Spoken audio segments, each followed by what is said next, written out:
What do you say to a little bowling today? Barney, I think I'll stay home tonight. I want to watch that show everyone's talking about. I think it's called Film Threat.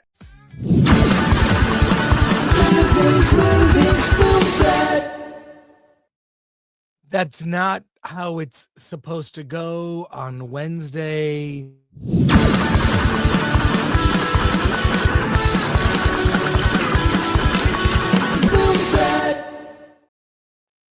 Happy Wednesday, everyone. Welcome to Hollywood on the Rocks.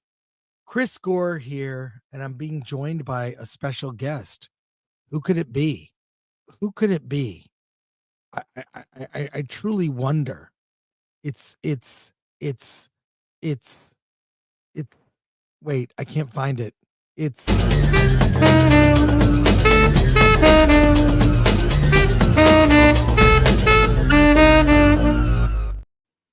what are you?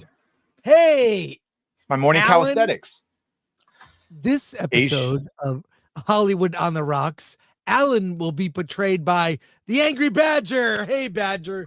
Asians are white adjacent to them, so I count. I'm allowed to be cast for one day as Alan. Yes, I'll do all the things he does.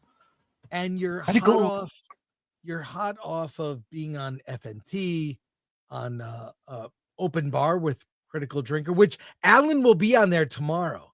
Ooh, I can't wait. Can't wait to see how his humor lands with the Brits. They're very a little more sedate than some of our American audiences, so we'll see. I hope they get them. It might be with a thud. We'll see. Yeah, but be fun to watch. We're gonna have a fun show today. We have lots of news. We have I've watched 2.5 episodes of the Hulu series All's Fair with Kim Kardashian. Oh my God. If there is a final boss of the girl boss trope, it is this show. And I'll get into it. The one where they're lawyers, right? Right. Oh. Divorce lawyers. Yeah. Also, I'll talk the new Predator Badlands. I'll give you my brief review. We'll do a full review on Friday with spoilers. Non-spoiler today, I promise. It's going to be all non-spoiler. Yeah, I'm going to see it Thursday. There are things to like about it. I can't deny. There are things to like. I think it's going to be very surprising. You'll be surprised. But let's see who's here before we get started. We've got, I'm going to go down the line. Badger, if you would assist. Of course. RPR Football, shout out. He became a member. Thank you. Thank you, RPR Football. John Smith. Not interested in this PG-13 emo Predator. Just follow what Prey did if you want to revitalize this series. I was told it's just PG-13 because there's no red blood, but there's plenty of blood. It's just of other creatures. There are some amazing deaths, but they're deaths of synths. Right. Their blood looks like milk. Neil Holiday, shout out. I've heard a spoiler review last night. The guy reviewing it was so hyped, yet everything he explained about this movie made me lose all hope. I've not seen this movie, but I know Disney has graped it. Yeah, and we're gonna save the those comments for when I talk about the film. So I've got some others there. We'll save them. Lord Comet for 2. Hi, friends and panel. Miss me with every shot so far. He's a little ferret. He's easy to dodge. Lord Comet for 2. And here I thought I was the special guest. We're all special. And Sons and Shadows gifted 5 Film Threat memberships. Thank you for that. Appreciate you. And hi, Batchers. Remember, for 22 months, I ain't got time to bleed. Thank you, English Batchers. That's awesome. We have some news to talk about first. Some news, but before we do that, reminder to people to support Film Threat, become a member. It's cheap. It's like whatever the lowest we can charge, we charge for our members. So become a member. Look at all the you'll see all the exclusive members only videos we've got, and then also go to shop.filmthreat.com. Trying to share it here. Oh, that's not it. Ooh, that's Pistachio Wars. The shop. What is it? This is the website. It looks way better. Remember when you had all those ads popping up and you had to yell? Now it looks way better. We're trying to get rid of the ads, but if you go to Film Thread, it's this is what Alan's day job is, really, is the website. Go to filmthread.com. We post probably 5 or more reviews a day. Lots of reviews for movies. So go to filmthread.com and check out a lot of indie movies you might have never heard of. And then also movies that are, regular theatrical releases. So check those out. But I got to go to shop.filmthread.com and show you all the new stuff that's in stock. Already Christmas. That's right. The Final Frontier. We have the our Final Frontier collection, gold, blue, and get a red shirt here. Wow. Our Final Frontier collection in preparation for our Star Trek funeral. I'm ready for. Look, I got my command badge to go with my shirt. I'm ready. God. I'm ready this for it. This is great. It's Dead Jim on the back of the shirt. I didn't see that. That is awesome. I love this. It's Dead Jim. So pick up one of those shirts. I'm going to have one in time for the funeral. So shop.filmthread.com. There you go. Hey, let's get into it. Mm-hmm. Sydney Sweeney. I want to say friend of the channel, but I only ever met her briefly. That counts. I'll take it. But she is, I don't know, what is your opinion on Sydney Sweeney Badger? She seems fun. She seems self-aware, smart. She knows what's going on, but I also think she does want to be seen also as the ability to act, not just a pair of tits. That's why she did Christie, and by all accounts, it worked. She can act, but she also is very beautiful, and she seems quite based, just into a normal person, a normal person, and very busy too, doing Euphoria, movies. Her film Christie, which we will review this week on our show, she is an Oscar contender. In addition to, if you're going to the movies this week, it's opening this weekend. She could be a legit Best Actress nomination. You can't tell the small window to strike, right? Well, as an actress, yes, the movie, the trailer's not great. I don't think it best represents the film. It's a boxing movie, true story, but they held back on that trailer.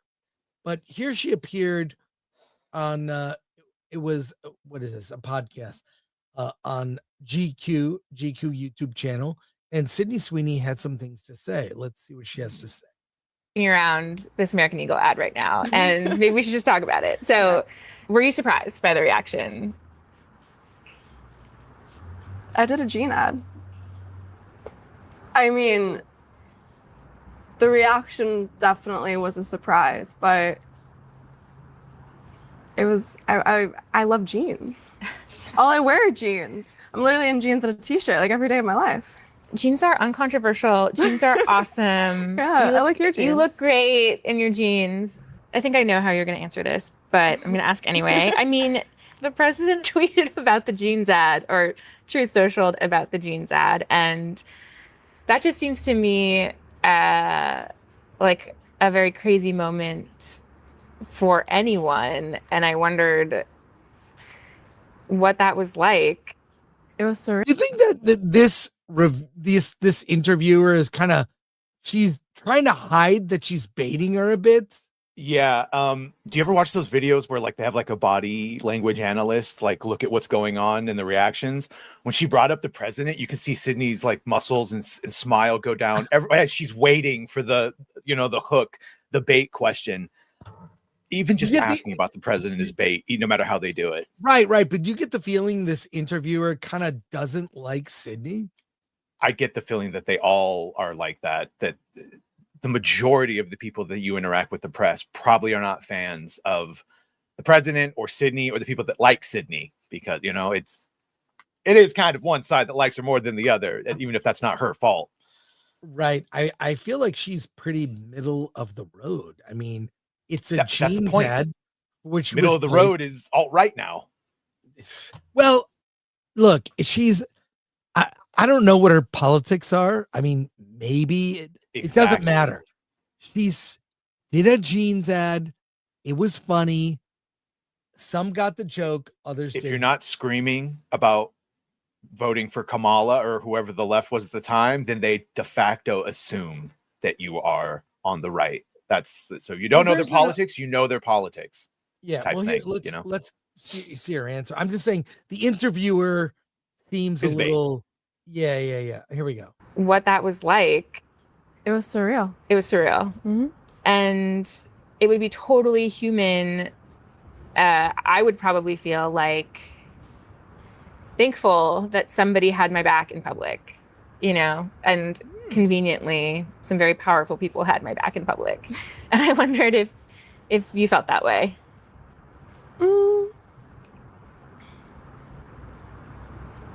I don't think that it's not that feeling I didn't have that feeling, but I wasn't thinking. I have a feeling cowboy boots are going to make a comeback. I don't know why, but this image here that we're looking at as I freeze frame, cowboy boots are coming back, baby. They're coming back. I get the Film Threat branded one coming soon. The way she said that, conveniently, it was just people in power. It's like she wanted to say, yeah, I was super happy, so she can get her headline of Sydney happy that Trump defended her. And it seems a little baity. All right, let's continue. Thinking of it like that, or like of any of it.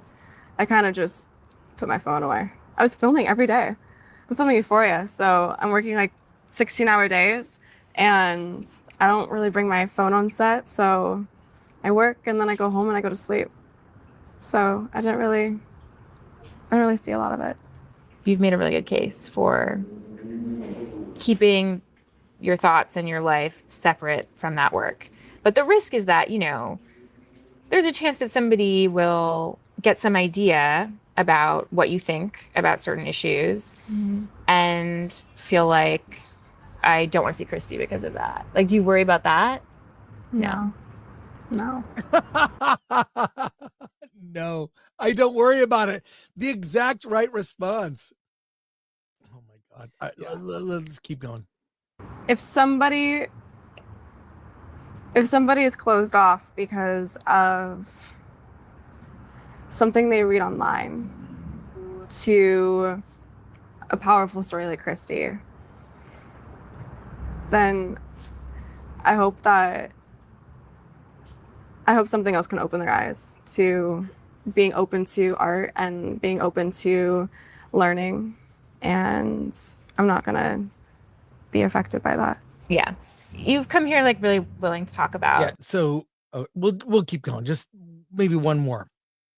This whole discourse that doesn't have that much to do with you. And I'm grateful for that. Is there something that you want to say about the ad itself? The Sydney Sweeney has great genes. Do you have... The ad spoke for itself. You think the ad spoke for itself? Okay. Yeah. And the criticism of the content, which was basically that maybe specifically in this political climate, like white people shouldn't joke about genetic superiority. Like that was kind of like the criticism, broadly speaking. And since you are talking about this, I just wanted to give you an opportunity to talk about that specifically. I think that when I have an issue that I want to speak about, people will hear. Bingo. That's it. When there's an issue she wants to speak about, people will hear. What are your thoughts? Great, right? Look, and by the way, having seen Christy, which we will talk about on Friday, it's not political one way or the other. It's a true story of the first, who became very successful female boxer. Sydney Sweeney put on nearly 30 pounds. She has vastly changed her body and look for the film. It is, I don't want to say it's Oscar bait, but it's Oscar worthy for sure. And there's a campaign to get her a nomination for Best Actress, and she's got a really great shot at it. I've said my thoughts. Badger, I want to hear what you have to say. This interview would have gone very differently had that been like a Rachel Zegler, who would have Yes. bitten onto every single one of those bait questions, or Mark Malkin. Was it the gayest? Anyway, was it the gayest Gene ad ever? She just seems fun. And yeah, Chris, I think your internet is dying. You look at the witness relocation program, a little blurry there. Really? Yeah, no worries. I'll vamp. Yeah, that was a masterful way to answer the question without going into any of the clickbait, which was what that would have turned into. And if only more people would act like that, or Tom Cruise when we just want to talk about the movie. You know, we just want to. If there was a message in the movie, it would be this is just about that. And yeah, very fun to watch those interviewers continuously try to throw out. But what about the eugenics? And it's like it's just a Gene ad. It's just a Gene ad. Hey, I'm gonna go and come back. Can you read Soups? And I'll be right back. And I'm really sorry about Lori, my internet. I don't know what's up. Roll them up there. Yeah, sorry. I'm gonna leave and come back. I'm so sorry. Yeah. Okay. You try turning it off and back on again. Okay. Thank you. Do not redeem. Welcome to Primetime Badger. All right, Lori, if you want to throw on up some of the super chats, I shall read them. Lord Comet for 2. Sydney is a genius. You get it? Because she's smart. Thank you, Comet. Jimmy Francis, is Sweeney this generation's Hollywood female sex symbol? If so, she's the best actress compared to the likes of Pamela Anderson and Marilyn Monroe. I think she can act better than them, and she's definitely a sex symbol, at least for some people. She's just fun. She knows what's going on. Little comment again for 2. Gooch don't care for Sydney Baroness. I do, though. Barrenness? Gooch doesn't care for Sydney's Baroness. I do, though. I think you spelled Baroness wrong, because she's not barren, but she is a Baroness. Yes. It's not yet. Rossi for 2. I'm here for one reason. It rhymes with Badger. We don't have any Badgers here. Sorry. Erect Rose. Thank you. English Patcher. Sweeney Bond girl. With a proper Cavill bond, you can just print money. Yes. Yes. We'll comment for 2. Well, most of us want her in jeans. It's not bad. Take her out. Baroness, yes. Thank you, comment. Rossi for 2. Just kidding, Chris. You're my Jar Jar guy. Oh. That's horrible, Rossi. And that's it. Any more? No? We're done. I guess they'll chat. I'll just talk to you. Based on current streams where Chris was left alone with Alan, let tech support drop sharply. Yeah, I know. They need to up their bits. Based on current, yeah, it's bad. Sydney said she doesn't want to be a Bond girl. She wants to be Bond. I can't tell how much of that was being tongue in cheek, but sure, make her a 00. See how well that does. Look how it worked for Ballerina. Jeff Bezos wants Sydney Sweeney. He's already got a woman. Jeff, shout out. Marilyn Monroe and Grace Kelly ruled. Absolutely.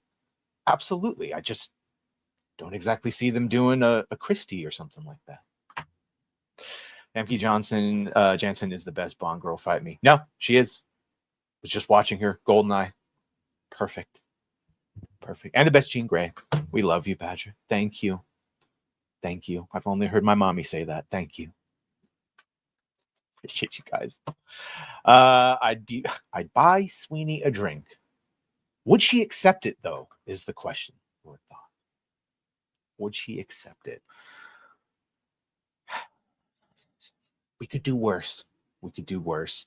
Will the panel forget they're streaming at the end of today's episode? That would be the pattern on Badger guested episodes. Yeah, we're just going to talk about random shit. Chris is never coming back.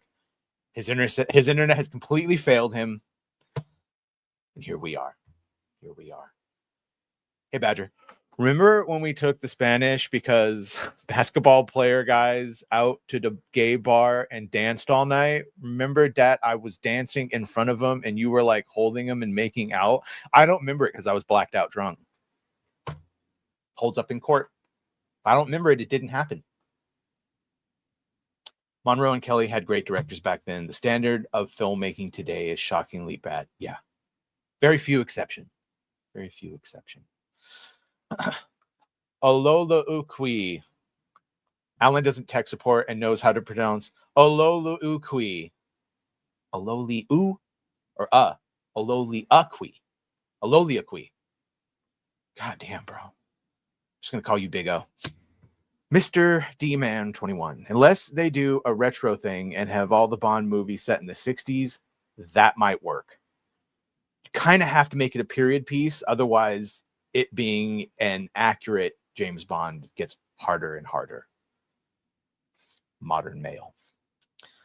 80. I guess the Pasadena files started early this year. R.I.P. Frank. Long live Chris. I mean, he was tired. Maybe he's taking a nappy. Aaron Charman for let me see. Sisu 2 is coming out in a couple of weeks. Who's excited? Very. Sisu was a masterpiece. I was told it was a masterpiece. I watched it. It is in fact a masterpiece. You don't even hear him say anything until like the last scene of the movie, and it's not even needed. Just body language and facial expressions. Really good performance. Find another interesting one. It's not gay, Batch. Oh, good. English Batchers, you saved us. English Lori. There we go. On Her Majesty's Secret Service, D-Rig #1 Bond girl, and second best theme, Bad Bond. Yeah, Bad Bond. Right, Chris? George Lazenby. Hey, how do I look? Am I in 720p at least? I can see your nose. We can see facials. Yeah, you're better. It's clearing up. It's clearing up. Yeah, okay. you look good. Yeah, I'm so it's sorry. I had to reboot my internet. Yes. Oh my god. No worries. Oh my god. We vamped. Hey, thanks for holding down the fort. God, I owe you, man. No worries. Let's move on to our next topic. Sure. The Mummy. Do we need a new Mummy movie? I'm not gonna lie. I was excited for this. First of all, the Mummy films are dumb fun. Mm-hmm. They're dumb fun. They're inoffensive fun. Does it need a reboot? Haven't we rebooted enough? It's not a reboot. It's Brendan and Rachel coming back, ideally in their prime, and it's ignoring the third movie, which recasted her with Maria Bello, which I've never liked, the Jet Li one. And you're just picking up from the first two with them. Look, I know all the franchise bring back legacy characters to destroy them, but I feel like this might be a sea change, and we might actually get just them back, ignoring that third movie, and it's Brendan's time. He came back with The Whale. Fat as fuck. He did his acting. I know that was a suit, but like now he can do an alpha male performance again. I'm kind of hopeful for it, Chris. Am I naive? Well, look, there's a story in the Hollywood Reporter. Let's get the real details before we react. Okay. All right. Brendan Fraser, Rachel Weisz team up for new Mummy movie. So Brendan Fraser and Rachel Weisz are in talks to return for a new sequel to Universal's The Mummy, marking a long-awaited revival of the beloved turn-of-the-century adventure horror series. The project will be directed by the Radio Silence team of Matt Bettinelli-Olpin and Tyler Gillett, known for Ready or Not and their Scream reboots. Sources describe the film as a sequel rather than a reboot, reportedly ignoring the events of the third film, Tomb of the Dragon Emperor. Details on plot or additional cast are still under wraps, and Universal has declined comment. It's not a reboot, it's a resurrection, one insider teased, signaling Universal's faith in nostalgia and classic adventure thrills. Well, this is going to be like a Force Awakens, right? So you have legacy characters. My guess is they get some young blood to join. Well, they had a son. I mean, so will the son be a character? I mean, what are the chances that the son grew up to be an awesome alpha male with his dad, just like his dad, and we get two bros, father, son, mom, like an actual heteronormative, typical nuclear family type thing in the third one? The chances are pretty low. Let's be honest. Let's really be honest here. Yeah, I'm hoping. I'm just hoping. I don't want to see another legacy character destroyed. Well, they have an opportunity because look, I think the piece of fiction that did it best, Picard season 3. They paid tribute to the legacy characters, brought them back together for one last adventure. Mm-hmm. The Enterprise is in it, right? they introduced new characters that I actually liked. It's like a 10-hour movie. Did you watch it? You saw it. Oh yeah, I watched the third one when Gary started by all against all reason started saying the third one was good. And yeah, no, that made me a Terry Metalis evangelist. Oh look, everyone remembered how to act like themselves and the music that we're all the things you just said. So I don't know. I guess we've seen some changes, right? Some lessening on the message, some doubling down. And I was just hoping this maybe would be one like they're returning to middle ground, profitable things. And I guess maybe I'm hoping Brendan and Rachel specifically would have some form of say in what they do. Did you see the Tom Cruise? You see everything. The Tom Cruise. I saw the Tom Cruise thing. That was embarrassing. It's so fucking forgettable. Yeah. Yeah. And like, yeah, it's embarrassing. So it's got to be better than that. I mean, what's weird, I remember the ending and being so disappointed. The Tom Cruise mummy. The reason you know he's the mummy, he's got like cloth wrapped around his hand. You remember that? The very end? Yeah, well, I know the way we're trying to set up their universe, right? With Russell Crowe as the Hyde, Dr. Jekyll and Mr. Hyde. And right. Yeah, no, it's very forgettable. And also that third one of the Emperor of the Dragon, whatever it was. I had it right here. Tomb of the Dragon Emperor with Jet Li. It's very forgettable too. And Maria Bello, she's great, but she's no Rachel Weisz. So I'm kind of happy they're ignoring that.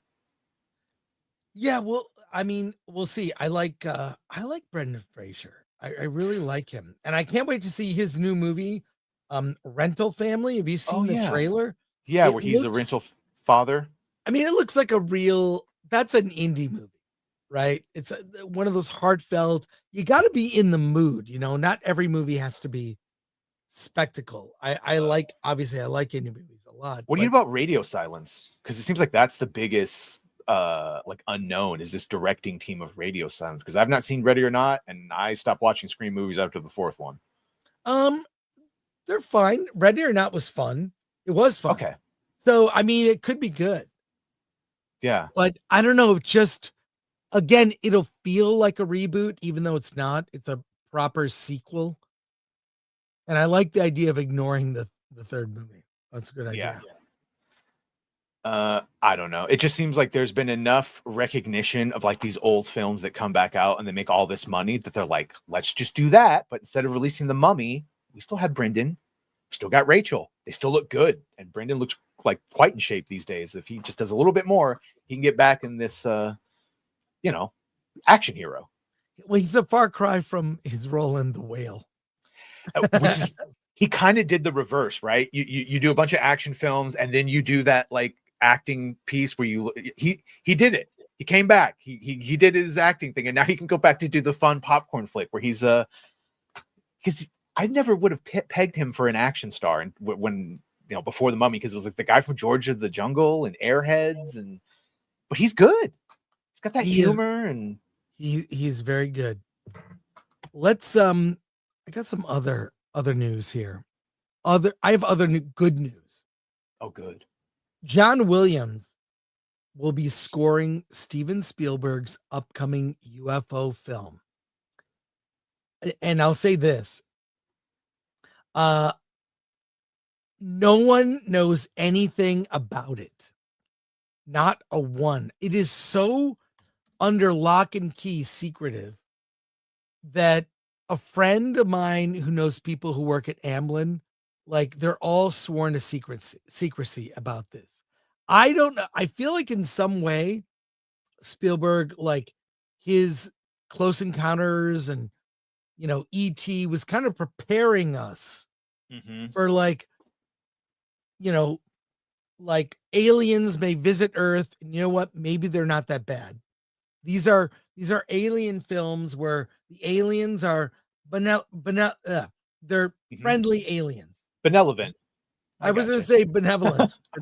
Whatever, benevolent. Oh my God. Benevolent. Yeah, benevolent. Yes.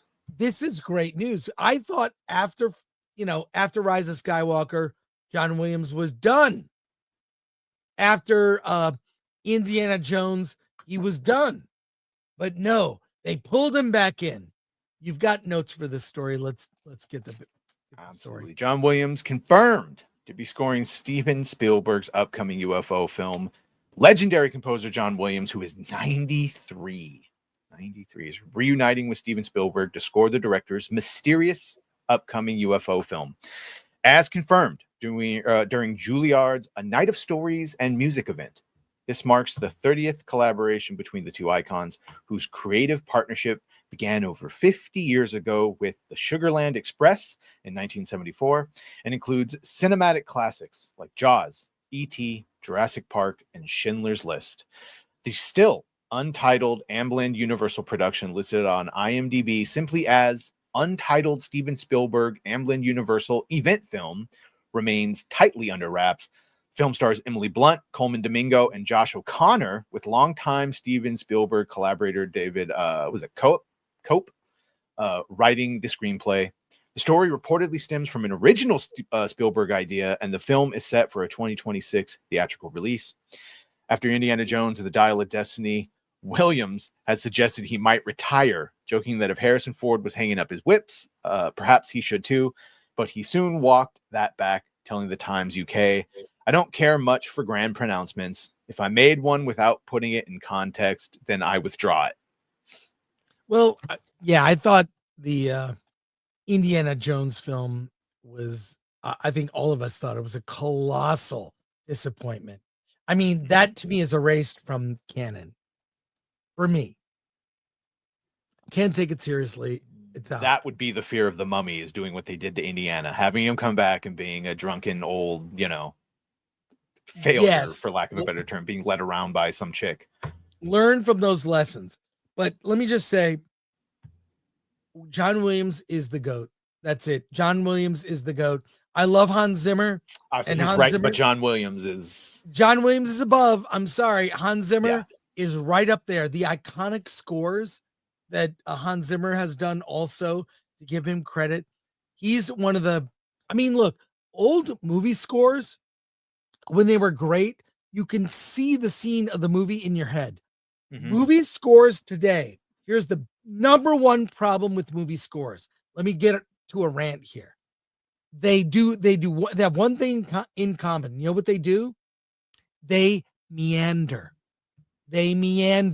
You could listen to it and go, what scene is this from this recent Hollywood film? Play the score. You can't tell. They're boring. I don't know if you know about this. George Lucas and Spielberg, for that matter, would recut in a small way, the rebel assault on the Death Star, the climax of Star Wars. Okay. George Lucas, of course, with Marsha, who won an Oscar for editing, slightly recut the scene after Williams scored it so that things happened on the action matched the music. No one does that anymore. There's no time in the production schedule to be able to do it. Scores meander. Marvel, all due respect to Marvel, they don't match the action because a lot of times they don't know.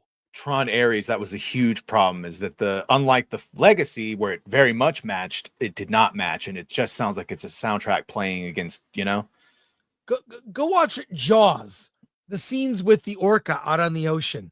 The music matches, boom, ba-ba-boom, ba-ba-boom. Raiders of the Lost Ark, the action, ba-boom, ba-boom. The music accompanies things that happen. There are beats that happen when actions happen, where you don't have to have like big sound effects sometimes because the music is accentuating things happening on screen. Composers are not doing this now. The scores meander, and it's sad. They're also not given the resources these days to be able to do those big scores. Look, I'm excited. We don't even know what the title of this movie is, and it comes out in what, June? And it looks like it's not a sequel to anything. It's a new original idea. Yeah. Standalone UFO related movie by Spielberg. So we shall see. I'm excited for this. This could be his penultimate movie, kind of almost in a way like a trilogy. Close Encounters, E.T., and whatever this is called. So I, for Especially one, if am it's excited. hopeful. Yeah, Yes. if it's because most aliens, it ends up like an invasion. And yeah, he with Close Encounters, he did show us a more kinder. Well, hopeful movies in general are in short supply. So That is true. Yes. Nihilism, very strong these days. That was sort of the begonia thing. It was like, boy, I just want some hopefulness. That's all. Just a by little the bit. way, that begonia score is excellent. And Oh, the music was used geniusly in that. It was so bombastic and over the top. It kind of Mhm. reflected the emotions of the characters. Yeah, no in a way. complaints about. That was a very well made film. I have no other complaint. Yeah, music. I was strikingly how it is used. And Williams, definitely one of the goats. Definitely one of the goats. Hey, we're gonna, you know what? Let's hold off on going to comments now. But Lori, I need more comments. So We're gonna hold off, but we need more. We need more, but I have another news story before I get to reviews. Here. And then we'll chat with the audience, which I love to do. So audience is king. Okay. Grace Randolph. She's losing it over Predator Badlands. You have to see this. You have to see. So, and by the way, I watched Grace Randolph. And let me tell you why. I'm going to defend myself for a minute. I want to know what normal people think. And she's has a fairly normal, everyday moviegoer opinion. I do actually believe that she knows her comics when she talks about comics. So I'm not, and you know what? She can have a bad opinion about something. I do think when she crosses over into not liking people that she doesn't know is a little weird. Here's what she had to say from her X account. I see the incel brigade is coming out in full force against Predator Badlands. They must be upset he has a girlfriend. She's winking. By the way, the character named Thea, pictured in this GIF, they're not boyfriend and girlfriend. She is a companion, or better referred to as a tool. So not a girlfriend at all. So, you can't couch it that way. She's being cheeky and she's trying to, I don't know, troll for engagement. Well, it's working. It's never a good idea to call people incels because they don't like a movie. It just doesn't work out.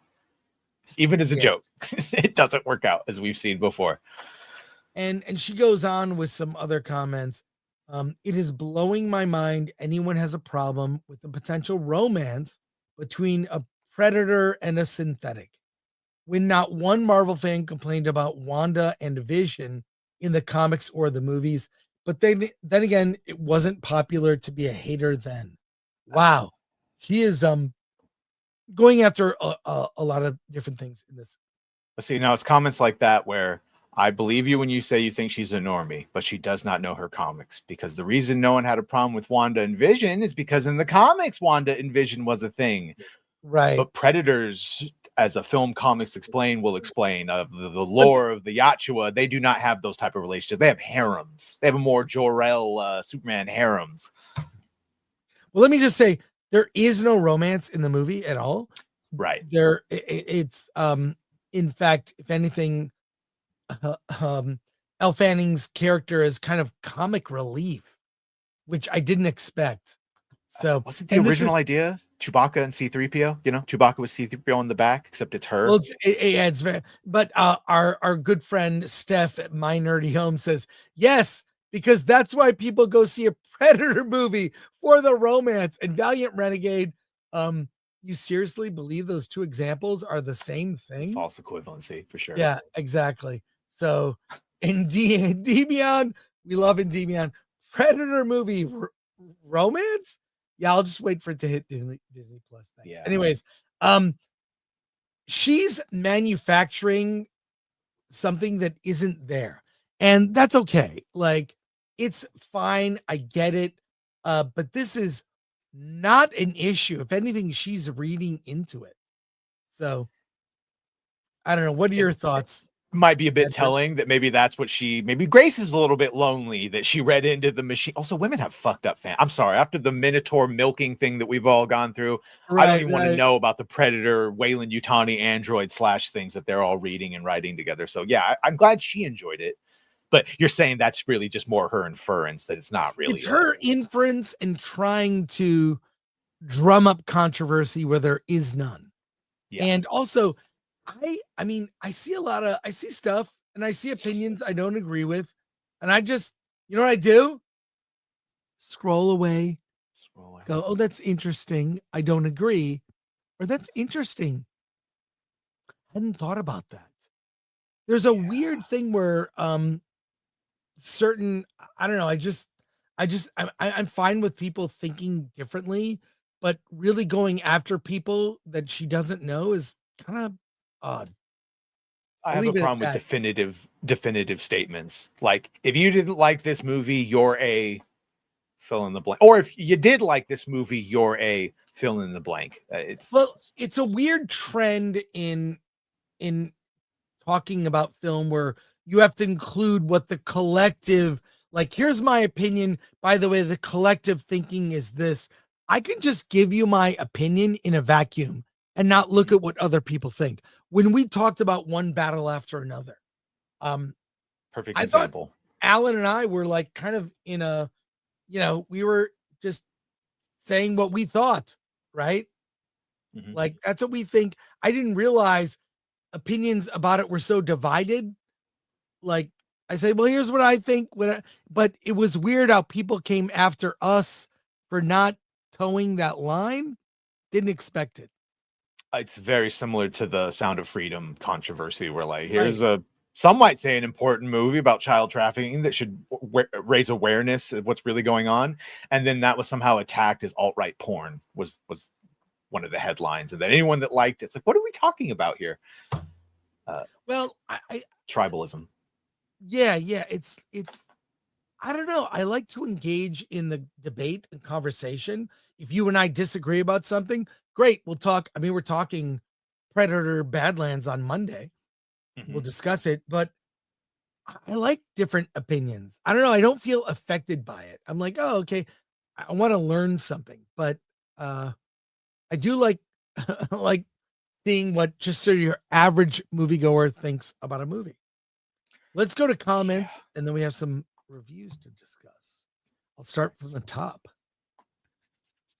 A.D. Ellis, 24. This will just be an excuse to cast their son and likely daughter with young actors to continue the franchise. Exactly. Possibly. Or comment for 2. It's over Chris Gore and Angry Badger crap movies have the high ground. I've seen some good stuff lately, though. Yeah, I like Begonia. It's weird. It's made me feel things, and that probably means it's done its job. If you're still wrestling with it. Pilgrim Media for 2. Happy Hump Day, guys. Happy Hump Day, Pilgrim. Hey, happy Hump Day. For another 2, Pilgrim Media. Grace Randolph wear her wokey views on her sleeve. Yeah, she does wear them. Yeah, she is. She'll talk about a movie where it's like, it wasn't diverse enough. I wasn't even thinking that. I'm like, I didn't think about that till you brought it up. And does every movie have to be diverse? I mean, they get very upset when you say that. I don't think every movie. I'd like to see a movie with no white people. Yeah, say not everyone needs to be represented all the time. You don't need a perfect mix. Otherwise, you get The Witcher and Wheel of Time, where everyone you can't tell. They all look the same. Yeah. Not everything has to be a 64 set of crayons. How about just, I don't care. Tell me a good story. Diversity doesn't make things better. So yeah, Begonia did make me laugh though when the EMTs were 2 black women, one normal and the other one so fat she was wearing like a special EMT outfit because the normal one didn't fit. It's fine. Little things. The Garth Knight returns. It's gonna have to be set in the 50s or early 60s because the third was post World War II. Ooh, that's about good Mummy. thought. that could improve it. That could really work. Thanks, Garth Knight. Sons of Shadows. Problem here is we're still getting Lee Cronin's The Mummy reboot. I mean, maybe we'll see. I don't know. I think The Mummy might be a tired thing. Our Mummy is really, who is scared of The Mummy? I remember the original when I was a kid. I thought it was boring, except when Abbott and Costello met the Mummy. Well, that was kind of fun. Well, that's kind of the thing, right? Those were all like the first round. Like I was a kid and I knew about those older movies and it was sort of capitalizing on that awareness. But yeah, how many classic monster movies are still, I guess Universal's trying it, right? They've got that whole dark universe. Their theme park. Tony, this film comes out in the same month as Scary Movie 6, Toy Story 5, Supergirl, etc. Yeah, the Spielberg. Yeah, Ooh. I mean, we shall see. Oh, Supergirl is cooked. Sorry. Don't forget the best Bond composer, John Barry. Oh, love John Barry. Thanks. Good reminder there. AD. Grace doesn't know shit. She thinks this Predator is better than the original that she hasn't seen in over a decade. Yeah, I can tell you it's not. Rotten Tomatoes on best Predator movies are all the Trachtenberg stuff. So right. Can't really trust it. Wanda and Vision have been a couple since the 70s. Grace doesn't know shit. That's a common theme. Infinity Media Productions for 5. As an indie filmmaker, I am looking for the best actor / actress for the role. Diversity is a joke. Yes. Yeah. Yep. Just merit. Let's get back to that. Grace doesn't read comics. She Googles them. Yeah, I've watched her live streams. She seems to know some stuff. I mean, I don't know. I take everyone at face value. So there you go. Women scarfed up 50 Shades. Yeah, romance. That's right. Although I like the Thackham Hall 1 Shade of Gray. Oh yeah, that actually looked funny, that trailer. Looking forward to that one. It did. All right. Comedies are returning. I have seen All's Fair. I've seen the first 2.5 episodes. Let me talk about the first episode of All's Fair. This is a show on Hulu starring Kim Kardashian, Naomi Watts, and a whole cast. Glenn Close is in this. I mean, they went all out. She chews the scenery. And you have to, let me give you the names of these characters. Kim Kardashian plays Allura Grant. Sarah Paulson plays Carrington Lane. Glenn Close is Dina Standish. Niecy Nash is Emerald Green. These are like made up names for like fan porn star names, by the way. But yeah. Naomi Watts plays Liberty Ronson. Like, and Kim Kardashian is married to Chase Monroe. He's a 3-time Super Bowl winner, married to her, played by Matthew Noska. It's this cast and their names are just crazy. It's about an all-female law firm. We start 10 years in the past where 2 women are going to leave the firm to get away from all the old white men to start their own firm. And they will they'll be all-female firm and only take on female clients getting divorced from their husbands. So they leave. They take Emerald Green, played by Niecy Nash, with them. Kim Kardashian and Naomi Watts leave. They start their own firm and cut to 10 years later. And Sarah Paulson's character, Carrington Lane, is very upset she wasn't invited to be a part of this new firm. She stays behind. So this bitterness, this rivalry, this will take its course over the season. So it appears they've set it up. It is clearly a comedy. It's more comedy and over-the-top comedy because it's so effing unbelievable and ridiculous. And what's funny is all the women that they cast, which are older women, are they made them look bad. I mean, Sarah Paulson and Naomi Watts, they look their age. Glenn Close is older. Kim Kardashian is the most attractive among them, in contrast with these other women. It's very much like, I don't know if you remember the TV show Nip Tuck. Every episode they'd have like an A story and a B story. Well, they have that in this. Yeah, the female client comes in, tells her story, and they go into it. This is girl boss porn to the nth degree. And the way these women talk to each other, it's like a gay man's fantasy of how women act at this age and speak to each other that has no basis in reality that I know at all. It's crazy. Who has better law scenes, this or She-Hulk? Honestly, neither. It's so, I mean, there hasn't, at least what I've seen so far, been courtroom drama. It's like been mediation and meetings and, things that kind of go too far. This is like a weird fantasy of how women like to act. They have this, in a way, it kind of feels like the Avengers of girl bosses, because they have a private jet that they fly all over the US, that when you look at the interior of it, they have a set that's an interior of this private jet. It's like the Quinn jet or something. It's crazy in the Avengers. It's one of those girls get it done type things. Girls get it done. Niecy Nash, who plays Emerald Green, has crazy wild hats, and they're all, the way they talk to it's just insane and over the top. It's dumb. It is colossally dumb. It feels like the script was written by ChatGPT. So it reminds me of the Sex in the City, like the what was the name of that Sex in the City series where they're all really old, or just like that. Yes. Yeah, very forgettable title. Yeah, it's just like that. It was canceled. It was canceled. So this is on that level.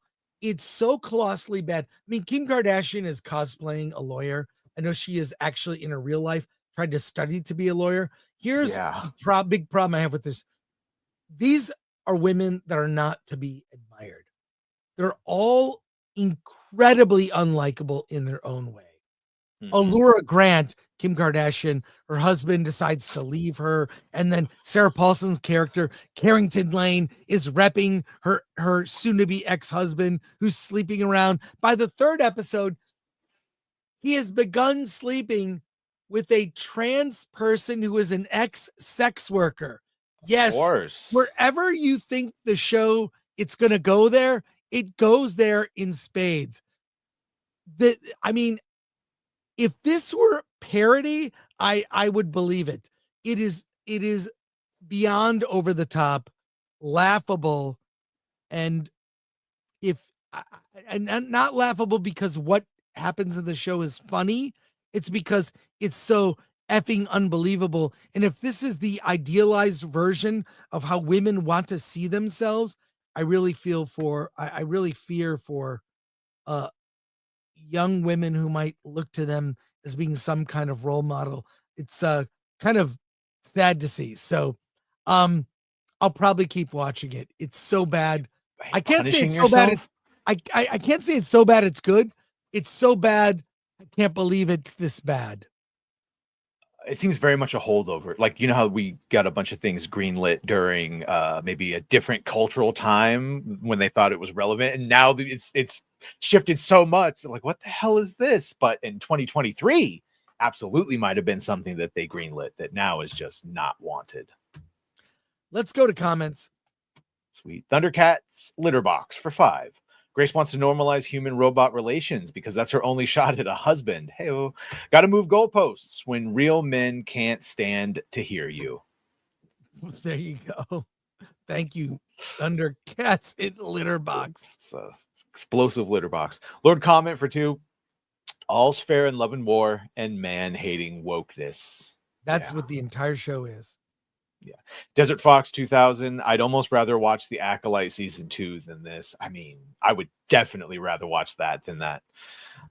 Tony, shout out. Even the far left biased and mega show company, The Guardian, gave it 0 out of 5 stars, which was the paper's 15th 0-star review in its 204-year history. Wow. That might be fun to go That's over crazy, sometime. Tony. What the other 14 0 out of 5 episodes are. Shows. Portland 182, all's fair. Are there any positive male characters, or is it misandry, the series? 0. Even Misandry. like the husband, Kim Kardashian's husband in the beginning seems to be perfect. He betrays her. Another husband, Glenn Close's husband, that goes awry, who is the perfect husband. All the male characters are god awful. That sounds about right. It's sad. What's their budget like on just clothing alone? Oh, let alone it's Glenn Close, Naomi Watts, and Sarah Paulson, which are all stars. Yeah. Let's talk Predator Badlands. I'm going to speak vaguely about it. We saw the trailer, which got mixed reaction, which a lot of people thought the Predator looked kind of weird. This Predator, the character's name is actually Dek, played by Dimitris Kolomantangi. Oh, he plays Dex. This is a Predator film from the Predator's point of view, POV. And we meet Dek at the beginning. He has a conflict with his brother, and he has to prove himself. I'm going to be vague and not give specifics because this is non-spoiler. He goes to a planet to prove himself, to capture this ultimate creature, which no predator has been able to conquer.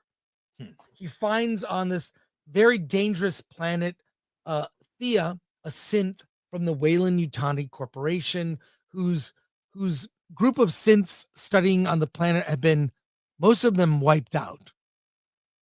And she has been separated from them. And the only thing that exists, she lost her bottom half. darn. And she wants to accompany Dek on his journey and convinces him, that she can be a useful tool. In fact, Dek refers to her as a tool. So even though she lost her bottom half, she still wants some Dek. She wants some Dek. She provides a lot of comic relief as Dek conquers one different creature after another. Where the film goes awry, I actually kind of like the idea that we only see what the predators, the Yautja, as they're referred to, as they're all in subtitles. That's all. And we know of their culture. They have to go through kind of this rite of passage. So I guess you could say Dek maybe older teen among his people because he's shorter. He hasn't been blooded yet, is what the kids call it. He's not a full blown hunter. He is not yet, but he's very ambitious to prove himself. And he does prove to be resourceful on this planet. When he teams up with Thea, she is our way into his story. Where the story goes wrong is I wouldn't have a problem with this movie if it was simply Space Hunter, the movie, Alien Hunter, or whatever you want to call it. But it's a Predator movie. It's also PG-13. And I can't say I wasn't entertained by the clever action, mostly in the third act. There are some very clever action scenes. There is zero blood in this film. There's either alien blood or alien creatures spilling blood and or synths, which are all milk blood. They're not, it's not blood. No red. There's no red. It's a white milkish looking liquid. Read into that what you will. But does she get it all? As Thea accompanies Dek on his journey, he has to prove himself and conquer. And at a moment, this is where the movie I was open to it, went south for me. You see Dek in subtitles start talking about his feelings and his father and his brother and how he feels about things. It was so surreal. It seemed out of place for a Predator movie. I think this could work. And I think in a, I don't know, in like a vacuum, you could do this. That's where the movie lost me. Also, the fact that Elle Fanning, her character, I don't blame her as an actress. I've seen her in some things I really, really have enjoyed. She's not only the comic relief, she is insufferable through the film. I've heard that she's absolutely insufferable, like sort of baiting deck and being okay, well, good luck on your journey. I'm gonna hobble over here with no legs. It's bizarre. And then they befriend a tiny alien creature. So that was my question, because when I first saw the trailer, I was like, oh, that's going to be like a Baby Yoda thing. And then you said it and you're out of. So on the poster, it's a Baby the little Yoda cat thing. It feels like a Baby Yoda kind of situation. This is like the Predator-Lorian. How would you combine those words? Predator-Lorian? Yeah, sure. That works. Predator-Lorian. It's into that a little bit. That's kind of the joke here, is that the Yachiwa culture, the Predator culture, Mandalorians are essentially like that. Instead of the original Mandalorians, instead of trying to find like the toughest creature, they find the toughest civilizations and just attack entire worlds, trying to define the strongest fight, because that's how they define themselves as being the strong. That's kind of what predators are like, right? And they send them out after either xenomorphs or other big creatures. But there are different clans. I'm trying to divorce myself from the lore, so this could just be, Yeah, and I will say, just for those asking, not that I noticed, there wasn't a xenomorph reference in this. They didn't bring that in.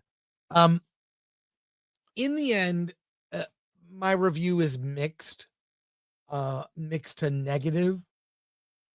Is it an okay movie, but a bad Predator movie? It's a fine science fiction movie that has been Disney-fied. This is Disney-fied Predator. It's making it palatable for teens because they can relate to the father-brother journey, prove yourself, rites of passage. So it's for a new generation. There's cute stuff, which I didn't expect. That's fine for Star Wars. Every Star Wars movie has a cute element.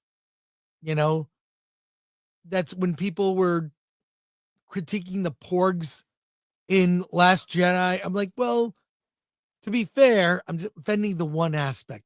Okay? Ewoks, Gungans, Gungans, Ugnaughts. There's always something cute and small and tiny. R2-D2 talks like a baby. Mm-hmm. That was their vision for R2-D2 in Star Wars in terms of sound design, was make it sound like baby talk. It works. Not for this kind of movie. It's in my mind, this is Disney presents Predator. It's very Disney-fied. Should probably been a streaming show. The early box office looks like this will be another bomb for Disney on a Tron Ares scale, made for 100 million. Probably going to bring in 25 opening weekend. I think that generally audiences will be responsive to it. But it didn't work for me. It's sort of like, well, it didn't work for me. Give it maybe a 5.5. I'll say that there are aspects of it, mainly in the third act, which I won't talk about, that I thought were some impressive and original action scenes that I give it up for Dan Trachtenberg. I thought my expectations for Prey were really low. I enjoyed Prey. This is very much a Disney movie with a Predator skin. So it gets maybe a bare recommend to stay away from me. Like I say, 5.5 is not really a recommend. So there you go. That's my review. And I'm really excited to see what you think, Badger. We'll talk. Yeah, I just want to like it. I want to see things that are not offensive and won't upset me. Well, I kind of feel like I might like the action scenes, but then other things will bother me. There are some things that are very cool. Some of the alien designs and how they work on that world are very cool. There is a journey that Deck goes through. There's very rites of passage, but Thea, Elle Fanning's character, and the other synths ruin it. They ruin it. Like, I'd like to see something alien. How about you don't even need subtitles? You can tell what's happening in context, right? Yeah. You can choose to have subtitles or not. Like this. Sisu, he doesn't say a damn thing until the very end of the movie. You can do it just on facial expressions and body language, and yeah. And Sisu 2 is coming out, so I'm very much looking forward to that. This one, it seems very much also with like what they did with Alien Earth. I was like, why are you calling this Alien? This could have just been another sci-fi show that you did something unique with, but you attach it and then it brings expectations that you don't fulfill it. Right. They're using the skin of the franchise to tell a story that doesn't make sense. But it's very, very Disney in all the cute ways, in the family nature of things. So let's go to comments. Looking forward to it. Andrew Cram for 50. Andrew, thank you. This is big great. Guy here. Is there anything worth watching that y'all would recommend as this year comes to an end? Also, thanks for always being authentic to Chris and Badger. We try. I think Begonia is weird, but I have weird taste. Very weird taste. Landman, for sure. I recommend everyone watch Landman. I'm enjoying it. Welcome to Derry so far, even though we're only 2 episodes in. Yeah, great CGI and the storytelling is good so far. Yeah, I say Dexter Resurrection, I think is excellent. I really enjoyed that. It's back to basics, what people like about have always liked about Dexter, the Dexter show. God, movies wise, I think it would be hard for me to come up with the top 10 this year. Yeah. I don't know that I can. I'd have to think about it. I can't, not off the top of the head. Sorry, Andrew, but for sure. Yeah. Landman, Welcome to Derry, Dexter Resurrection, as Chris said. Dexter Resurrection. I think Weapons, I think is very good. F1. Yeah. F1 was good. I saw that a couple times, but yeah, I can't think of what is. Andrew, I'm really sorry. I'm trying to think. Yeah, we'll get Andrew by the end of the year. I'll have at least a top 5, but it's kind of a sad year. So let's move on with more comments. Shout out, Tony. Where would you rank it among the Predator films, Chris? Better or worse than 1, 2 Predators, The Predator, Prey, etc.? I would probably say last, only because it maybe above the Predator. But it's not a Predator movie. Yeah. I only acknowledge 3 Predator movies: Predator 1, 2, and Predators, the Adrian Brody one. Which I think I said this on Open Bar. I think it's better than Predator 2, and I've still yet to have anyone say no. Predator 2 is better. So hot topic. The fact that it's a franchise movie instead of a rando sci-fi movie is part of the issue. Was he talking about these feelings in a hallway? The CW tried and true feelings in hallways. No, but there's a moment he just starts monologuing for no reason. No, he's being quizzed about how he feels. Okay. And he actually pours his heart out. Didn't expect that. Interesting. Predator gay lands. Well, they do wear like loincloths. Badger pronounced the alien race correctly. 2 points. Thank you, Brock. Is it Yaucha? How is it Yaucha? Yaucha. It's like a J in there. Yeah. Yaucha. It's kind of Christopher Moonlight Productions. So the Predator franchise, among my favorites, has been Disneyfied. I know some really talented people who worked on this movie who wanted it to be good so badly. Well, I'll tell you this. The parts that they worked on, the technical aspect of the movie is, I can't critique. It's very good. The makeup effects, creature effects, tech effects, maybe one effect. I just want the CGI to be horrible. Yeah. Geek True 64. I would say 5.5 is mid recommend. disposable popcorn fun. Just go in with manage expectations. I'll give it a chance. Yeah, I'm going in there with like the lowest of expectations. Yeah, if you go in with low expectations, look, did I have fun? Yeah, during parts of the movie, I had fun. Like, and first of all, I love popcorn, especially at AMC. I'm a big popcorn fan. Alien Romulus, was that better than Predator as like, adhering to the franchise? Alien Romulus better than Predator Badlands? I'd put them almost in the same camp. Really? Like, yeah. Okay. All right. I don't know. I don't know what to say. That there we go. But Badger, I've got 2 indie filmmaker interviews. You can hang out, or I can let you go here.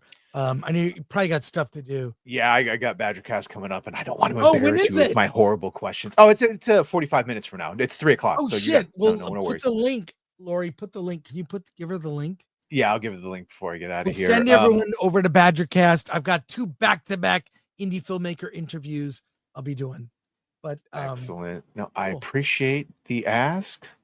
Who's on Badgercast? It's me and my co-host Nerd Wars, and my other our friend Diabolical Souls, Gooch. He's the guy that gets Bo DeMeo to come on all the time, and talk about how fun Disney screwed everything up. So okay, put that in the private chat. Yeah, cool. Daily news show. So Five Nights at Freddy's trailer, shit like that. Thank you, Badger, for coming on. And appreciate you very much. Today. Alan will be back on Friday, and you'll see Alan on Open Bar tomorrow with the drinker. So look for him. Cool. Can't wait. All right. And then I'll see you Monday. I'll see you Monday. Predator. Take care, Badger. Thank you so Thanks, much. Guys. Bye. Later. All right. Here we go. Let me reset here, folks. Thanks for your patience today. I know we had some tactical issues. We will get through it. We'll get through it. Thanks a lot. Okay. As you know, on Film Threat, we love to interview indie filmmakers. Well, how about an indie comedy called BitterSweet? Let's talk to the director, Stephen Martini.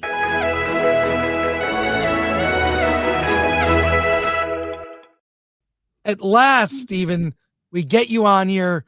So sorry about the mix-up. So glad you're here. What's going on? I just want to say that Predator Badlands review, it's almost like you said it's as good as Le Predator. Le Predator. Yes, but how's it going, man? It's good to have you. Look, why do I love indie films so much? Part of it is they're not perfect. They're authentic. You can see that they're like birds with broken wings. They might have flaws, but you can see the creativity through the whatever flaws might be. Mostly the flaws are budget related, let's be honest. But tell me about BitterSweet. Well, BitterSweet was a film that I made it with, it was one of those things that you write and you think you want to shoot it in your house, and use your wife and your kids and, just make it on an iPhone as quickly as possible.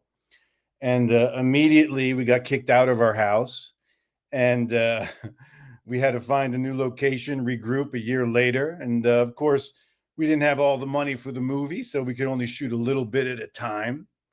And so we piecemealed it together. And then, of course, in the middle of that, the old virus comes along, the lockdowns.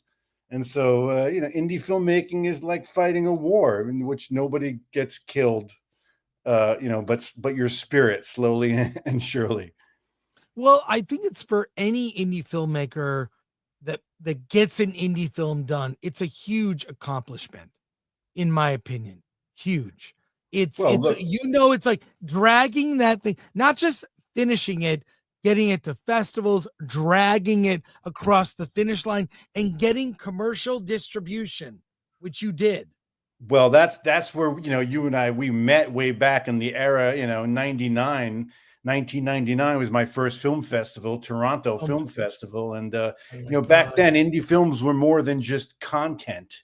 People actually respected the fact that maybe you did shoot it on a film camera and maybe you did have to drag those cans of film to the theater and worry about how it was going to look, and that was just a totally different era than now, which people sort of expect to just consume this the content that comes out so fast. I got the trailer queued up. I want to share it with our audience who are going to have some questions for you, but what are some of the main challenges because I really feel like a lot of indie filmmakers, they complain about money. You can use I don't recommend this ever.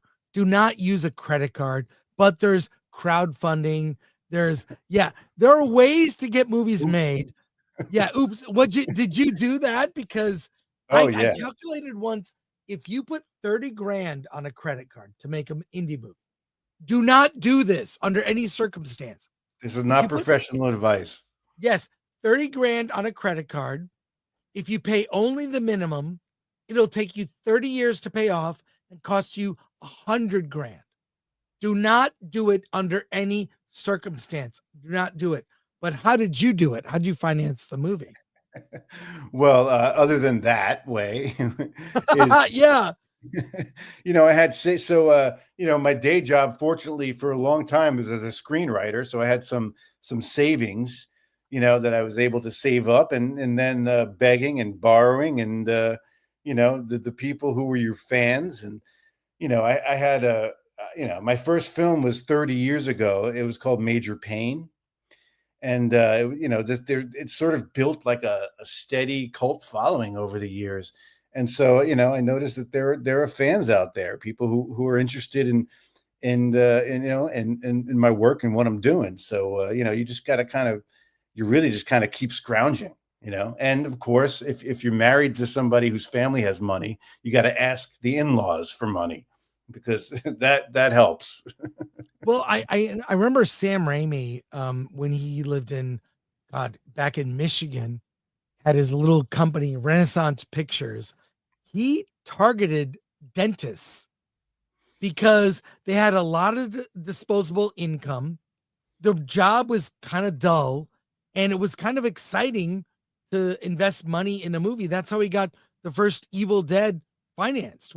He talked to dentists, said, "Hey, can you invest some money?" So but every filmmaker I know, money is not the key factor. There are a lot of rich people or people who have access to money that don't make movies. It is what I've found, it's sheer will. It is, you will this thing into existence. Perhaps you can confirm. 100, it's 110% of that. It's back 110. You got to turn it up to 111, because there's nothing but that. At some point, you're Atlas and Sisyphus at the same time. You're pushing the boulder, you're carrying the boulder, and nobody cares more than you. Nobody gives a shit about it more than you. So it's like, you're the only one who's going to do that, and it's a real wake-up call. So, and as far as going to dentists, I believe our old friend, the Dude, took credit for starting that. Jeff Dowd. Jeff Dowd is the originator. He did that business model with the Coen brothers on Blood Simple. He would go to dentists with them. So, man, it's wild to, you just have to keep on digging and scrounging and scraping.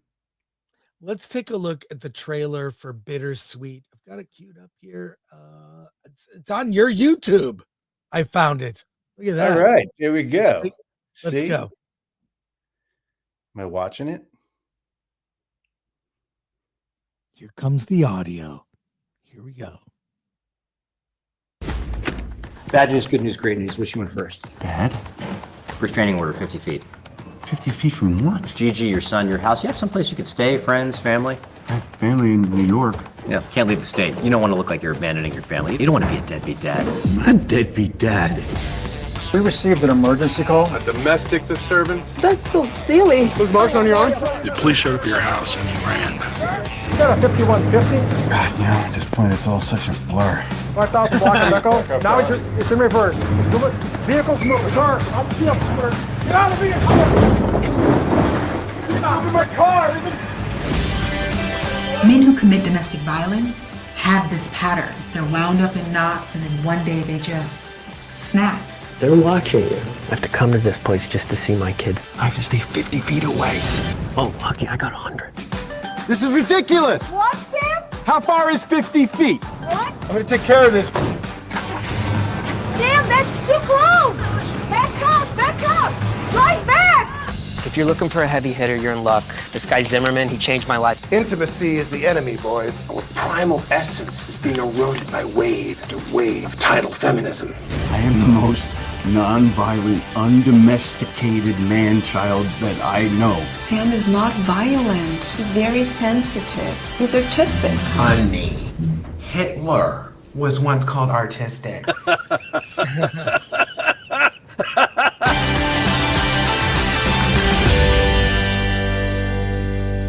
Nice. There you go. Nice. And you got distribution through Buffalo 8. Yep. The company. And now you can watch it for free on Tubi. Well, I found it actually. I found the website here with all the links. All the here links. it is at buffalo8.com/project/bittersweet. Tell me how you got distribution, because that's the thing.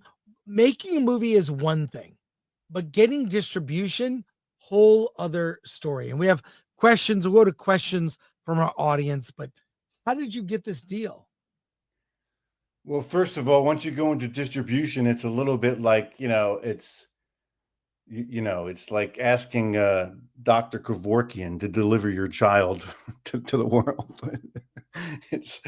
There are sharks in the waters, and all they do is they smell blood, and you're the bloodiest thing around, So I went to all the film markets. I did the film festivals, and you just got to kind of find the right fit. We got different offers, and I've been around the block a few times. Like I said, my first indie film was, won Toronto in '99, and we got theatrical distribution in 2000, from a company called Stratosphere, which is like a small company nobody even remembers now. But like, and then my next film, Lime Life, got released in 2009, and that was like right before the streaming wave. And so, we also won Toronto, and it had a theatrical release. But now it's like the world is totally different in 2025, so it's like, it's wild to experience it. But, it's, you got to kind of just figure out, okay, you just want people to see your movie. And now we all watch everything on our phones anyway. I watched Game of Thrones on my phone. I watched fucking The Irishman. It took me a week to watch the fucking Irishman on my phone. I watched it, so it's like, at this point, the notion of the big cinema, I was able to live through it. I've accepted that streaming is just the way it is. Let's go to comments from our audience. So here we go. At a tight runtime of 84 minutes, was there anything you had to cut, or did most of what you shot make it into the final cut? From Ellis 24. Oh, good question. So, yes, I did, of course. So I had my screenplay as a screenwriter, of course. This whole world opened up to me in a way where I saw there's so many stories to tell about families who are in the system. And so, of course, I wanted to balance the A story with a B story. So I actually wrote a whole B story that I thought would contrast the main character's sort of lightheartedness with something that was more serious, because it deals with a system and a story that, there's some fucked up stories about people who go through this. DCFS is the Department of Child and Family Services. So they take kids away from families, they deal with abuse, real serious. So I just kind of wanted to, as a writer, I thought, I have to juxtapose these things, this lighthearted situation, which is clearly, an innocent accident. It's Kurt Vonnegut. A guy falls into a ditch he didn't mean to fall into, and now he's got to get out. There's a lightheartedness to it. But then there's a dark kind of Kafka-esque thing going on with the system that controls him. And I thought a darker story would be better to juxtapose it. Anyway, long story short, my first cut of the film was 2.5 hours. I edited it myself because SAG kept all my post-production money. Because if you use SAG actors, they hold your money for a long time. And they get interest on it, and they get paid. And I couldn't afford to pay an editor. So I was waiting for my $8,000 to get from SAG to give a real editor. And I just started cutting the movie myself, and I got it down to 2.5 hours. And the answer to your question is then I paid a Blumhouse editor, Ninja, the guy he made this movie called Unfriended, which is like the best editing I've ever seen. Oh, I saw that. That was fun. It all takes place on the computer screen. It's like he made the whole movie. And I gave him the spine, my 2.5 hour spine. I had all my music. I had all my scenes. My actors had all their moments. As the writer, I had all the lines. And he got it down to 84 minutes, this ninja. And I didn't miss a fucking thing. I didn't miss a goddamn thing of my whole, it's got to have this juxtaposition. None of that. The writer was just, okay, let the editor take over. Got some other comments here. Ololique says, I just watched Major Payne for the first time last year. Had a great time. That's great. And the nerd far away, hail, Mr. Martini. Do you have a favorite dad joke? Well, I can answer the first comment. I can say I just finished today, actually, by the way. I just finished. I'm on page 101. I finished a screenplay. That's the unofficial sequel to Major Payne. It's my character 30 years later. I wrote a legacy sequel unlike any other.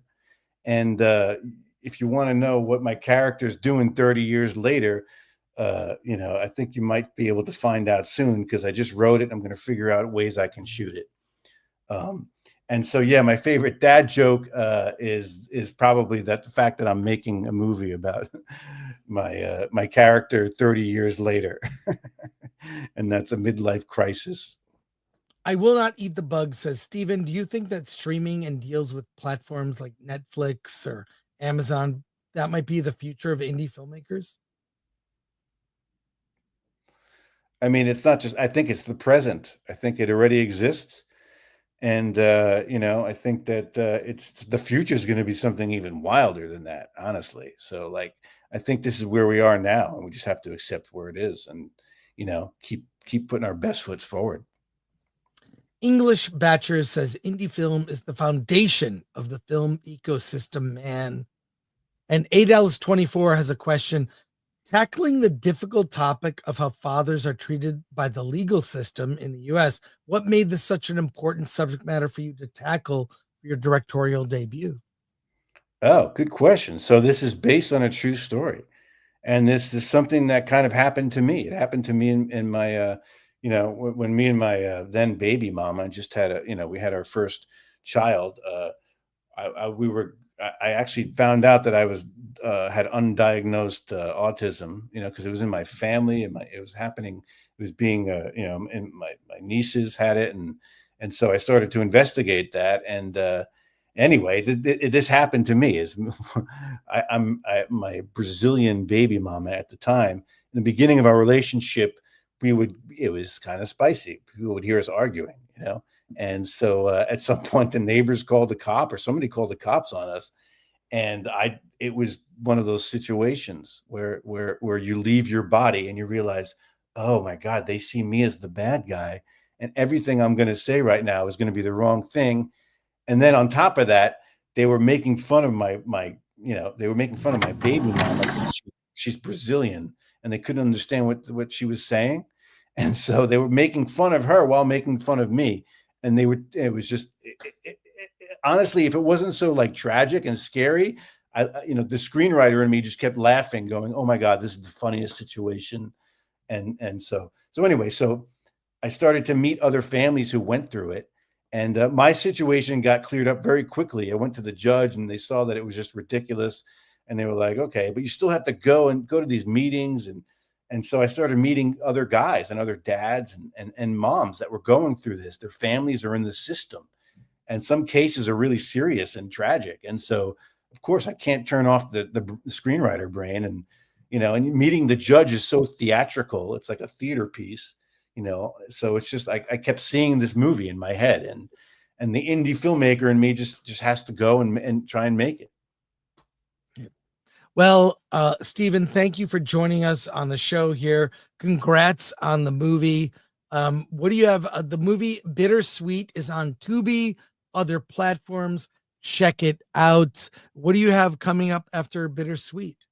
So I just wrote I wrote Major Stone, which is my character from Major Payne, but 30 years later. And, he's forced to retire from the military and come home and where are the other green boys and how is he going to live a domestic life? And where the hell is Major Payne? It's like an Apocalypse Now thing where Major Payne is the Brando or the Luke Skywalker at the end of The Force Awakenings, that kind of thing. So that's what I'm working on. Thanks, Steven. Take care. Congrats on BitterSweet. We'll talk to you soon.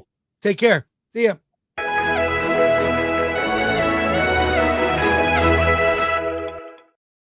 We have a treat. We have back-to-back interviews today. Let's talk to the filmmaker behind The Unexpected.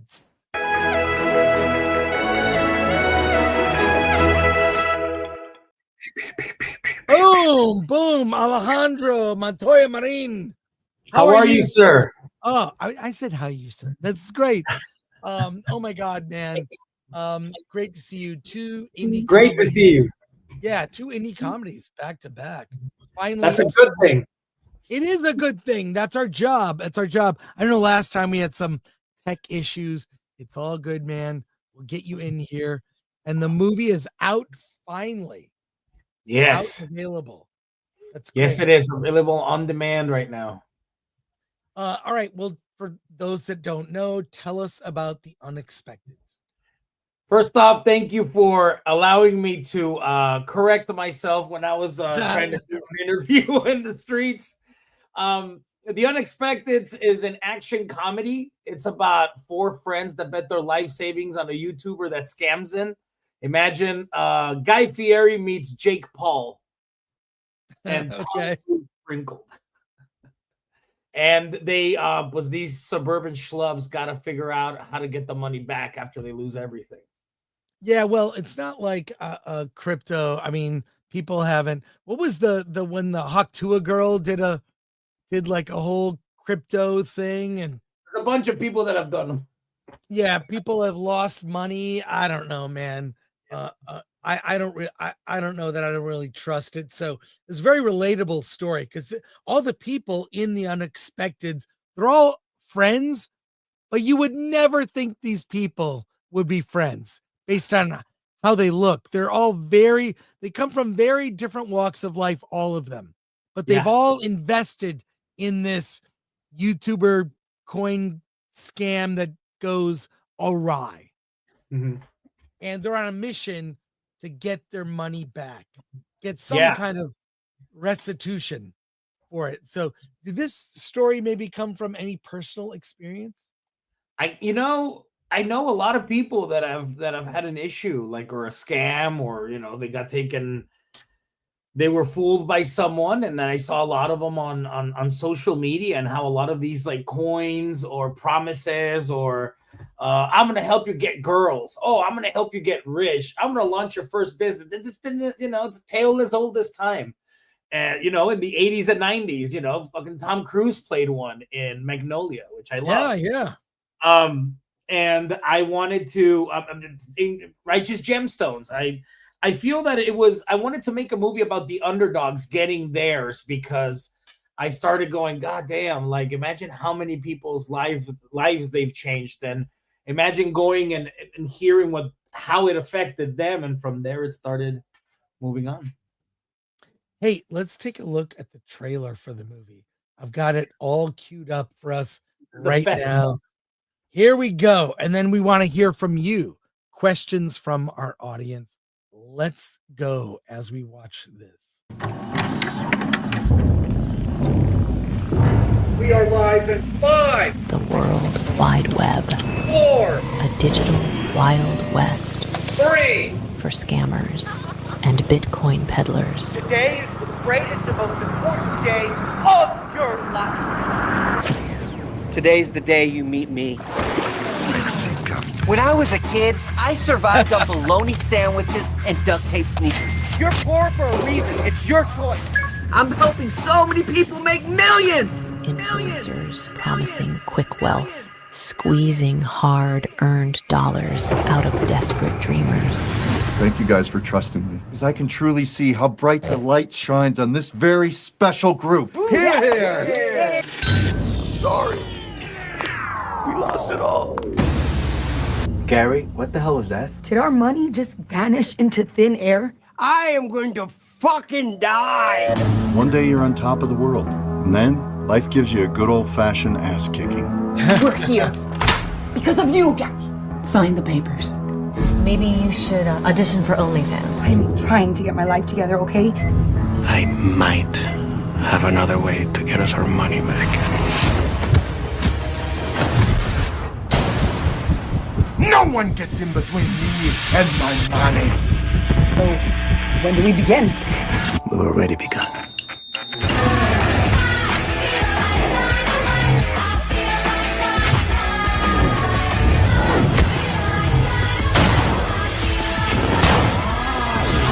What are you up to?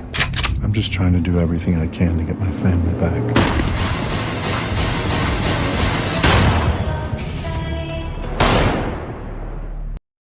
Dude, I've not seen that trailer yet. That's awesome. Like, Thank now you.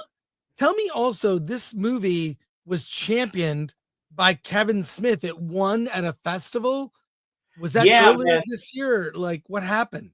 So no, late last year we went to his film festival for the third annual Smodcastle, and we were nominated and we won Best Comedy. So I'm a big Kevin Smith fan. Like, there's a lot of things in my life that inspired me besides owning a video store named Quick Stop and actually going to Vancouver Film School. So it was really cool to see that in like his atmosphere and his world, that it was well received enough for him to get to him and be like, hey, I really like the movie. How can I help it? And then from there, and then he became executive producer, and he was at the premiere that you were at. And yeah, look how engaged and how much of a supporter of indie film the guy was. He's, I know that sometimes you don't want to meet your idols, but sometimes you do, man, because they could turn out to be like Kevin. Yeah, I mean, he even at the premiere, he said like, people said, "Why aren't you on stage?" But he goes, "I don't want to be on stage. I'm going to leave it to them." Like, them front and center. Yeah, we've got a lot of questions from our Hell audience. yeah. Let's go to some of those here. Yes, sir. ADELLIS24, as the writer director, which role did you find the most challenging for yourself, and which one did you see your skills grow the most on this project? Wow, that's a great question. God damn. I'm going to say I grew more of as a writer, but I can't say that I didn't grow as a director, but if I could add, maybe not there, as an editor. I edited this movie with my friend Ian Perez, and also fixing. So I think every project you grow in multiple categories, but in this category, I think writing and editing. More questions here. Got a bunch. Oh my God. It's kind of crazy. Christopher Moonlight Productions. I'm seeing some camera tricks in the stunt scenes, aren't I? How'd you pull off those kicks and have them look like they really hit? Well, we did a combination of both. Also, great question, Christopher. I did a combination. My producer, who's also the second lead, one of the leads, Alejandro de Hoyos, is a total badass in martial arts. He is a black belt in kickboxing, and he did a lot of his stunts. I want to say like 95 to 90% of the stunts, and he does all these kicks and stuff, but we implemented trickery or camera sound effects because we want it to be exaggerated in his performances. So like he does a spin kick that does send a guy flying, but it then exaggerated in post and sound effects. So a little combination of a bunch of tricks. So great eye. ADLS24 says at a tight runtime of 87 minutes. I think perfect for a comedy too, by the way. Thank you. I'm fire. Was there anything you wrote or shot that didn't make it into the final cut? I'm sure there was. There were two scenes I think there were three scenes that didn't make it. And it was because it didn't do anything for the plot. We used one of the scenes was, which sucks because Ming Chen from Comic Book Man plays this like Japanese. Ming? Yeah, dude. Wow. He's in flashbacks in when Felipe starts describing like, oh, well, I've trained the FBI and the CIA. We see clips of Ming dressed like a Chicano mobster, and he had a whole scene. And we're editing it to release it on social media because it was such a fun scene, but I shot that wrong, so it only hurt the movie. So yeah, there were a couple of things that didn't make it, but I feel that knowing when to remove stuff for the project is very important, and I think I did that for the best result of the movie. Caveat Ties says, how did you gather your crew? I've lived in New Mexico. I lived in New Mexico for at least 13 years, so I've done everything since PAing, commercials. I did several TV shows. Bless you all to my PA'd an episode of Breaking Bad. I did a bunch of commercials. I did a commercial for like Game of Thrones and iTunes with George R. R. Martin's theater, which is in Santa Fe. So I've come up with several people there that when I came up with this, and even though it's indie, it's under $1 million, above a little bit above $500,000. And it's my third feature film. A lot of people that started with me were willing to throw me a bone and help out. And, you know, a lot of people were fans of Chelsea or Alejandro de Hoyos or Matt Walsh, that it just helped. So, you know, the state of New Mexico was very, very supportive. And yeah, I love it. It's a great state to shoot. A comment from Biaja Kasai. Just bought it on Fandango. That's great. There you go. Nerd Far Away asks, hail, Mr. Marin. How long did it take you to write this story, and what inspired you the most? Oh, man. Well, that's really nice that someone bought it. Thank you, guys. What inspired me? I like movies about underdogs. I feel like with the way things are and the way the world is right now, we definitely need more comedies. And there are far smarter filmmakers than me, Chris. I will stick to the movies about comedy, and I just want people to give it a shot, because I think we've made a movie that people at the end could go, that was worth $9. Hell yeah, I'm going to tell a friend. That's it. We just want to entertain you. Let's see here from ADL is 24 again. They say comedies are the hardest to write. Was there any temptation to take the subject matter down a more serious route, as Kevin was even tempted to do with Clerks initially? Actually, that's a great question. I thought the first version was way too silly. And it was my producer, the Hoyos, that was like, we should implement a father-son thing. And then that cascaded to do where the whole movie is kind of like all the characters, there is a son-father relationship that motivates everyone. So if anything, I think ours became with more depth and had a little bit more heart. And last question here from Sons and Shadows. Plans for a physical media release for us collectors. And I'm going to share the link tree. You very smartly put together a link tree. So there you go. All the links. You recommended that. Yes, linktree.com or linktr.e/the unexpected movie. There you go, with all the links. Yes, Google too. But we actually have a link, so you can buy DVDs. Obviously, if they do anything, they're going to do a Blu-ray. We just got a conversation with some. I can't say what festival, but a big festival in Mexico, because we just got a couple of people interested in distribution in Mexico and Latin America. But right now, it's on iTunes, Amazon, Fandango, all VOD. But we're also talking about a possible VHS release. It's cool to see that people still collect VHS. And yeah, they do. Media. They do. God, I got a couple. This is like a website. How do you get that effect with the people, like the moving background? How'd you do that? That's a great question. So what I did was I edited a reel, like in the format of a reel, and it's a feature that you can add video, and it just doesn't have any audio. So that's a trailer that we're going to share in the next couple of days with some more news that's going to happen and articles. but that's a trailer that we were going to promote. So yeah, if you do a little trailer, you can upload it like that as your background. Wow. Take note, Lori. That's great. Congrats, Alejandro. Congrats on the film. It's a lot of fun. It's clever, fresh, new, and people need to see it and get inspired by it. And I hope to see you there's a little award show that we do every year. And I hope I'm going to see you there. We'll see. I hope so too, my man. I've been there a couple of times. It's a lot of fun. It's really fun, but we got to keep that on the down low. Alejandro, thanks again. The movie is The Unexpected. It's out now. Look it up and see it. Take care, my friend. Thank you, Chris. Say hi to Alan. Hello, chat. Thank you for listening. Hope you like the movie.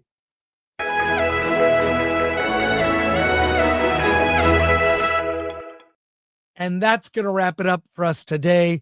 Thank you for sticking with the show in spite of tech issues. I know my video's not so great, whatever. Thanks for that. We're back on Friday. We're going to talk a spoiler review of Predator Badlands along with Christie starring Sydney Sweeney. Check out, we do have like a little teaser here with our thumbnail for Friday's show. Might be the best thumbnail. It will win the thumbnail awards. Get to the knockers. Get to the knockers. So I will leave you with that. Thanks for Ahmad, Lord Thoth, MK Solid, Atomic Lori, Glenn Nuccio. Thanks to my friend Alan Ng. I'll see you guys on Friday. And just always fun to hang out. So let's. And Alan, do you have anything to say? Yeah, let's get out of here.